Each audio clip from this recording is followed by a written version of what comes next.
I'm sitting here in the middle of the Kiowa Valley, northeast Victoria, and believe it or not, this crop behind me is Japanese style green tea.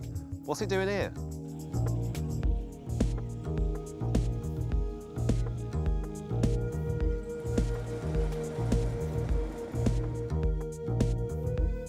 So David, Japanese green tea growing in Australia, how did this come about? Well, funnily enough, the Japanese come to Australia looking for farmers to grow green tea because it's a small country and they're running out of space. Yeah, I'm a huge fan of green tea. I know nothing about the process. Talk to me a little about the harvesting of green tea. Harvesting, what it involves. We harvest the top of the plant, the fresh growth, and to make the Japanese style green tea we need to process that as soon as possible. So from the time we take it off the plant to the time it hits the processor and gets that first steam, which turns it into green tea, is 4 hours. So what happens if you fail to harvest within the 4-hour period? Well, the tea starts to ferment.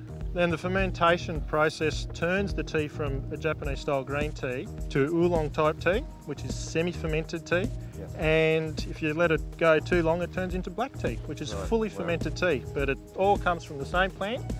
It's just the process that varies. The first harvest, which is the growth after it wakes up from its winter slumber, that's the premium tea that the Japanese are after. So it has this beautiful flavour that we all know and love. What about the nutritional properties of green tea? Yeah, the nutritional and the health benefit side of tea is good for selling the tea, but the emphasis on taste of the tea and flavour as opposed from health benefits and things like that. Okay, well I'm going to take some of David's beautiful tea, some trout from down the road, and I'm going to cook some lunch.